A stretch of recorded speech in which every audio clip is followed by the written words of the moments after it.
Now I have got both my sewing machine and my overlocker threaded up. When sewing with stretch fabrics and knits, an overlocker is really great, and if you've got an overlocker you can use that to make your Snuggle Snood. If not, don't worry, because you can also sew stretch fabrics and knit fabrics on your sewing machine. There's a couple of things that you need to consider though. I'm just going to talk you through the setup of your sewing machine and the setup of your overlocker for making this project, and then I'm just going to continue and use my sewing machine. But you can use either, whichever you prefer, and it's exactly the same steps to make the snood, whether you're using an overlocker or a sewing machine, it's exactly the same. So with your sewing machine, first thing of all, you're going to want to swap over to a ballpoint needle, and that's what you need for sewing with stretch knits. Secondly, you're going to want to grab a couple of your offcuts or scraps just to test your stitches. You've got a few stitches, let's move you closer. Okay, so you can see my machine. You've got a couple of stitches on your sewing machine that are good for sewing with stretch. And most sewing machines will have these options. So you've got this, if you see on mine, it's number 5, but just refer to your own sewing machine manual. And it looks like a lightning bolt. So that's one of the stretch stitches. Then if you look at number 11 over here, you've also got a broken zigzag. And I've tried both, because the fleece is quite dense, these little zigzags, lightning stitches, kind of get drawn into it, and what I found was that my thread was breaking a couple of times when I was using that lightning bolt stitch. So for this project I found that the best stitch to use was your broken zigzag, and that's called a running stitch. So if you refer to your sewing machine manual and just look up a running stitch, and it might be that you've got some dials that you have to turn, but pretty much all machines should have this. If not, use whatever they describe in your manual as your stretch stitch and you'll be fine. But you can't really just use a normal straight chain stitch like you would with sewing wovens, because if it pulls it will crack. So you need a stitch like a zigzag that has some give in it. So I'm just going to put my machine onto number 10 and then press +1 to get it onto number 11. And the default here is a zigzag width of 5 and a stitch length of 1, which is fine. I'm just going to stick with that. You don't want to make it too much smaller because, like I say, the fleece is quite spongy, and if you stitch them too small, they're going to sink into it a little bit. So you can have a play around with some of the scraps that you get from after cutting out your scarf pieces, and then you can just have a little play around. And once you're happy, then you can move on to your project. But let's just give a demonstration of how this should work. And you have to be a bit patient, because these running stitches and zigzag stitches, they do take longer than a straight chain stitch because they have to travel across and back again. You see how much work that needle is having to do as it zigzags back and forth. And my fabric is travelling extremely slowly through my machine compared with when I'm doing a chain stitch. I don't know if you can see that there, but that has given you pretty clear on that side, so a broken zigzag. And look, it kind of has a bit of give in it, more so than a regular straightforward chain stitch would have, and I'm pretty happy that that's nice and secure. So that's me set up on my sewing machine now. It's very happily sewing through that, and the ballpoint needle is really helping as well. So I'm all set up on my sewing machine. Let's move over to the overlocker. I've threaded my overlocker up with all 4 cones of thread and both needles, because you're actually going to be both sewing, edge finishing and cutting all in one go. And like I say, an overlocker is a great tool for sewing with stretch. It's really designed for that purpose. Your tension on all 4 dials needs to be the same, just at neutral position. So I've put all of my tension dials at number 4. Just make sure, if you've recently rethreaded your overlocker, that all of your threads are securely sat within the tension dials, because they can slip out when you rethread and then you get problems. Your stitch length, I'm just going to have mine at 2.5, which is the normal position for stitch length. I don't need to alter that. And we're going to talk next about differential feed. And most overlockers have differential feed, and if you're looking into purchasing one, definitely get one that has differential feed. Now, what differential feed is, I don't know if you'll be able to see under the foot there, but on an overlocker you have 2 sets of feed dogs. On a sewing machine you only have 1. The feed dogs are the little groovy bits, the ridged bits at the bottom underneath the presser foot that move forward and back like this, pulling the fabric through. Now, with a sewing machine you have 1 set of feed dogs. With an overlocker you have 2, and the differential feed will determine whether those feed dogs work in unison or work against each other, and by how much of a degree they do that. I hope this is all making sense so far. Now, if you're just overlocking a woven fabric, you can have your differential feed on neutral. However, if you're sewing a stretch fabric, you're going to want to change your differential feed, and the best way that I can show this to you is to demonstrate what happens if you don't. So let's take a bit of my jersey fabric as a demonstration. I'm going to pop that under here. Make sure your foot's lowered with your overlocker. Okay, so I've got my differential feed on neutral.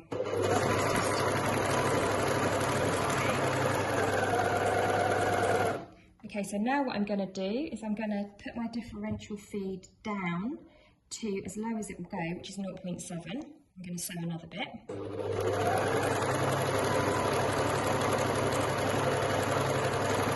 And now I'm going to put it up as high as it will go, which is 2.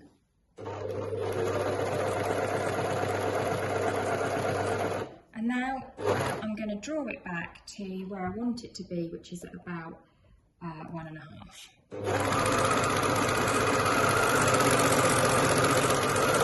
Now hopefully this will demonstrate to you. Sorry, but it's not very good light, but can you see when I'm sewing with a neutral differential feed, it's stretching the fabric a little bit. It's sort of creating a bit of a wave.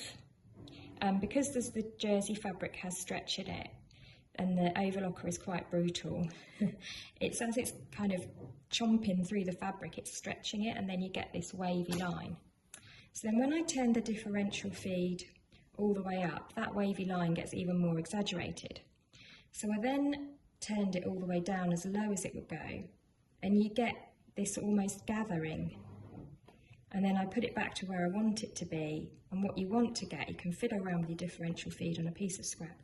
What you want to get is a stitch that's just nice and flat. It's not gathering and puckering the fabric as it did here when I turned it up too much. That was when I turned it up to number 2 here. Hopefully you can see that. And you don't want it to create the opposite effect, which is a wavy line. Can you see how that is a sort of a wavy line there where it's stretched it? You want it to sew with a nice straight line like that. So what I've got there is I put my differential feed to 1.5, and that means that it's just the feed dogs are working in order to stop the overlocker from stretching the jersey out of shape and creating this wavy curved line. But I haven't put it up so far that it creates gathers. So I hope that all makes sense. You can have a look at your overlocker manual and it will explain it in more detail. But the first thing, just to say, once you've threaded up your overlocker, is to put your tension dials to neutral, your stitch length to about 2.5, which is neutral, you know, the standard stitch length on this overlocker, and then to put your differential feed up to about 1.5 in order to eliminate this sort of wavy, curvy situation. Now, where's my bit of spare fleece? So now that I've tried that on my knit, I'm just going to test that by putting the knit and the fleece together, and I shall just test again and see that that is sewing together happily without creating any gathers or any waving of the fabrics. So we're just testing the scraps.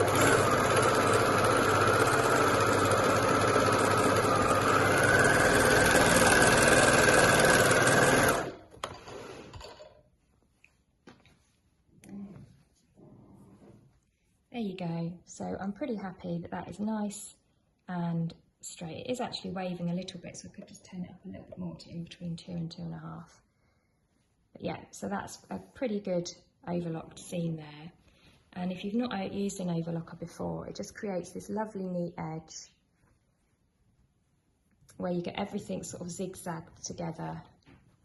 And with 4-thread overlocking, it will sew something together as well as cutting off the extra seam allowance and finishing it. So it's just a really beautifully neat finish and very, very quick, much, much quicker than using the zigzag stitch on your sewing machine.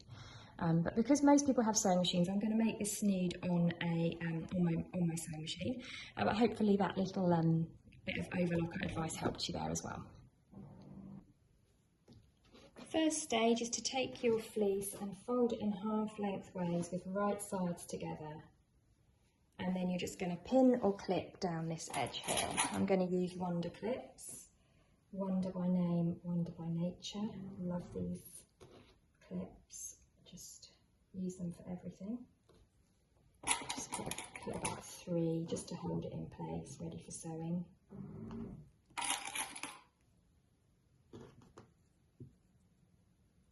Okay. Repeat the same step, exactly the same with your jersey. Right sides together, fold in half lengthways and just clip down the edge there.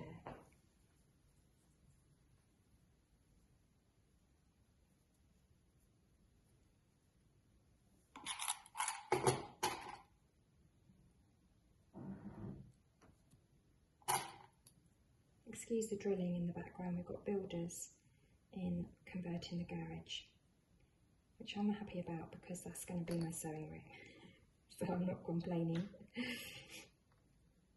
And I thought I'll crack on and do this video because lots of people are asking me about these snoods, so I thought if I wait for everything to go quiet, I'm never going to do it.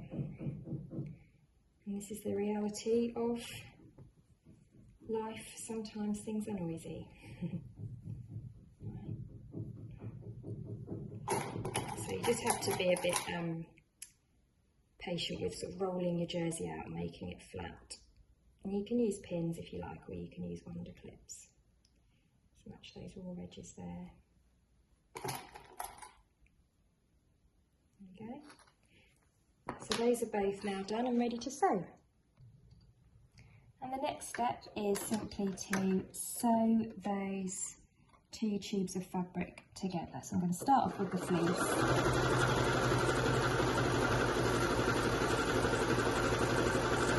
Now, because it's quite thick and wodgy, you may need to just help push it through at the beginning of that line of stitches, just because it, it's a bit wodgier than your average fabric. And then just repeat the exact same process with your jersey. So just tease those, if it's rolled up a bit, just tease it out so that it's sitting flat at the beginning there, because it does want to always roll in. Just have to have a bit of patience with it. There we go. Match up those raw edges to the 1.5 line. And off we go.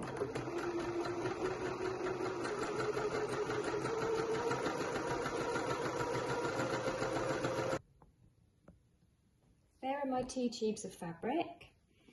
And excuse this glorious sunshine because it's lovely, but it's not great for filming, so I hope you can see okay. The first thing that you want to do is to take your jersey tube and turn it right sides out. And then you're going to put your jersey tube inside your fleece tube.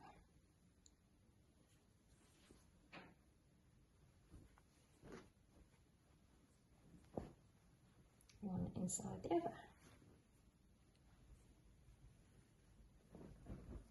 Like so. So what you end up with is a situation where right sides are together. And the next thing to do is to just match up those seams that you've just sewn. So match them up on the fleece and the jersey and pop a Wonder clip there.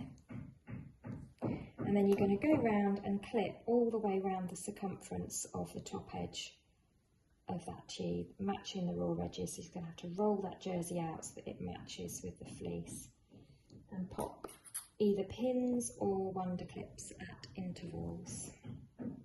And if you followed the infinity scarf that I do, then it's the same technique to make the snood.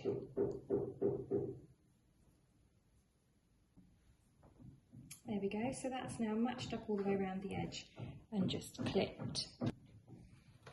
We're now going to sew those two together. I'll remove my free arm, which will allow me to pop this just under my sewing machine foot, and it can just travel all the way round.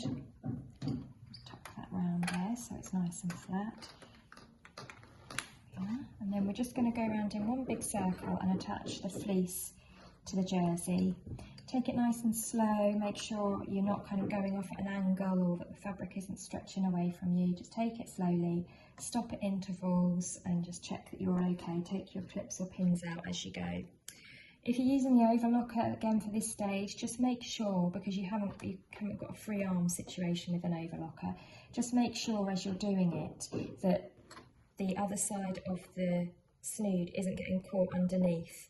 Just take it really easy on the overlocker and just again make sure that everything's sitting nice and flat and you're not accidentally sewing and chomping and overlocking through sort of a layer that you don't want to be. So the seam allowance with this pattern is 1.5 centimetres, so I'll just make sure I match that raw edge up to my line on my needle plate, my 15 line, which 1.5, I think that's 5/8 of an inch if you're working in inches. And let's check that I'm on the right stitch. Yeah, and off I go.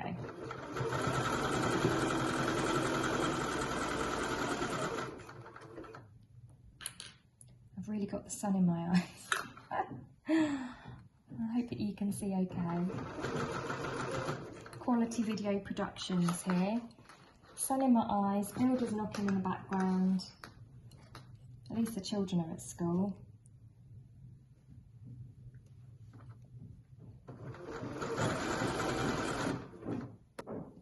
And those two tubes are now sewn together. Pull one tube out from the other so that you end up with a situation like this, so that they're sort of both out facing this way. Then what you're going to do is you're going to put that face down so it looks like this, and then you're going to fold in your raw edges into the centre, and then take the area where your seams are and you're going to put them right sides together, matching the seams, and secure with a clip. And then what you're going to do is you're going to go all the way around and match the seams, match the jersey, unroll it and match it to the edge of the fleece, and you're just going to come all the way around and clip it in place again, same as before.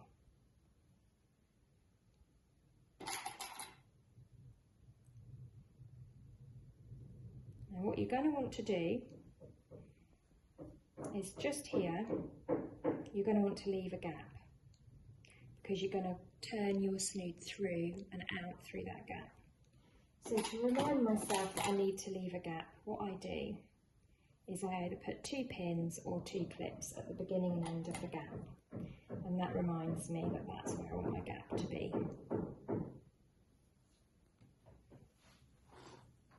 And I've finished clipping that all the way around, so I'm just going to start beneath those 2 marker clips that I left there. Move those out of the way.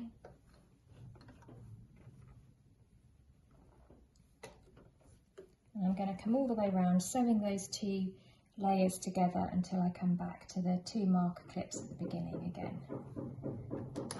I'll do a little back stitch at the beginning and the end, just so it doesn't come undone.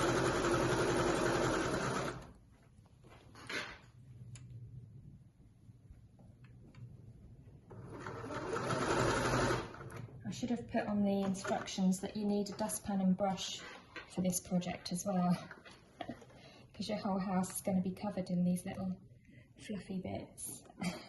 Once it's sewn up, they're all under control, but during the process of sewing, there are many escapees.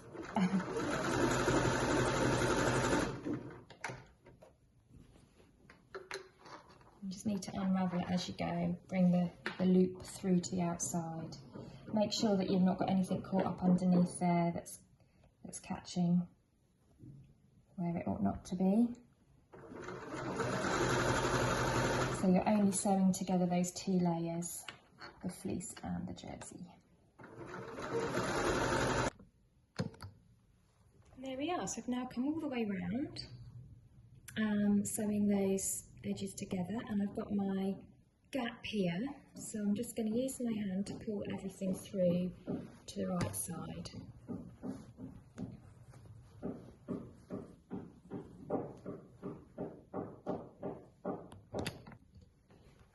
Give it a shake. A few more fluffy bits coming off, and then going to turn it to the right side.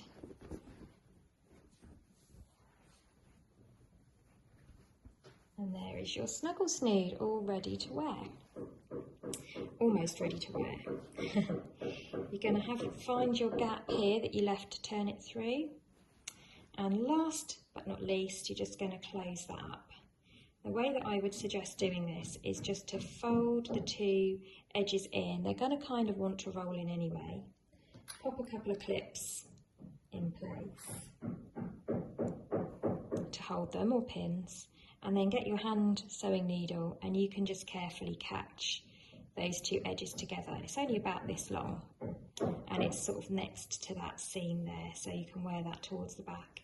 If you were to pop that under your machine and stitch into it, my concern is that it would show on this side, so I just think for that short space there, you can just do a little hand stitch to close that off.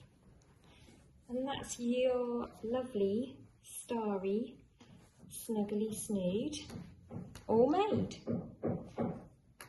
Exactly the same process for the children's wear snood.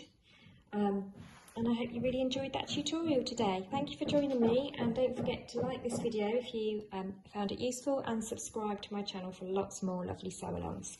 Thanks very much for joining me today, and I'll see you very soon.